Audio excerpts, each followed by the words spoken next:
সরকারি আবাসের টাকা থেকে কাটমানি নেয়ার অভিযোগ করায় এক বৃদ্ধা ও তার ছেলেকে প্রাণে মারার হুমকির অভিযোগ উঠল স্থানীয় তৃণমূল পঞ্চায়েত সদস্যের ছেলের বিরুদ্ধে। ঘটনাটি গোয়ালপুকুর 1 নম্বর ব্লকের শাহাপুর 2 নম্বর গ্রাম পঞ্চায়েতের উদয়নগর গ্রামে। রবিবার নিরাপত্তার দাবিতে গোয়ালপুকুর থানায় লিখিত অভিযোগ দায়ের করেছেন আক্রান্ত বৃদ্ধার ছেলে।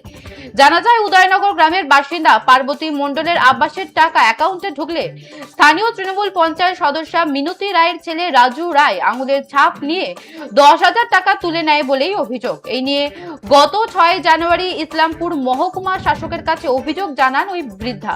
পরিবারের দাবি, এসডিওর কাছে অভিযোগ জানানোর পর থেকে পঞ্চায়েত সদস্যের ছেলে বাড়িতে এসে কেস তুলে নেওয়ার জন্য চাপ দিতে থাকে, অন্যথায় মা ও ছেলেকে প্রাণে মেরে ফেলার হুমকি দেওয়া হয়।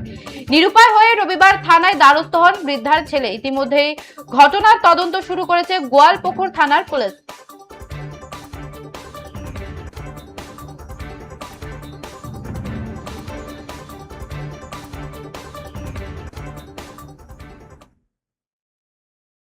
আমরা অভিযোগ করছিলাম আমাদের ঘরের টাকা কাইটে নিছিল, ওই জন্য ওরা বাড়ির উপর এসে আমাদের ধমকাই চমকাইয়া নানানটা বলছে। কবে অভিযোগ করেছিলেন? হলো 1 বছর আগে। এখন আবার অভিযোগ কেন করেছেন? আবার অভিযোগ করেছি কেন, আমাদের তো টাকা পয়সা দেয় নাই। টাকা দেয়নি না, তো আবার অভিযোগ কেন?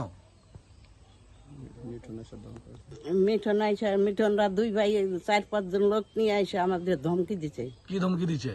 ধমকি দিছে আমাদের মারবে, আমাদের কাটবে। মারবে কাটবে? কারা? ওই তো মিঠনরা। মিঠুন কে? ওই যে মেম্বারের ছেলে। মেম্বারের ছেলে কি বলছে?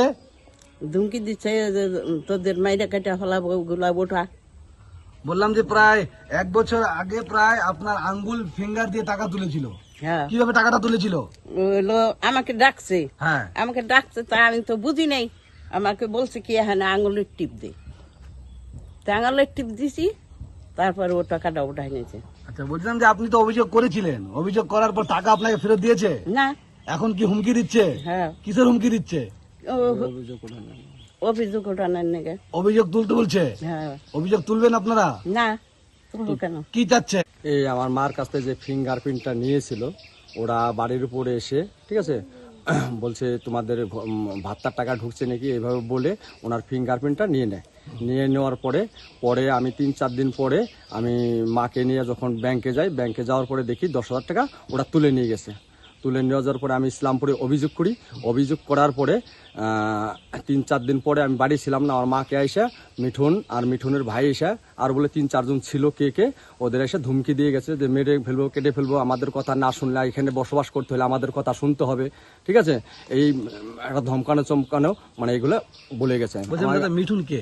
মিঠুন হচ্ছে মিনতি রায়ের ছেলে। মিনতি রায় কে? মিনতি রায় একটা মেম্বার। কোন মেম্বার? পঞ্চায়েত মেম্বার। কোন দলের?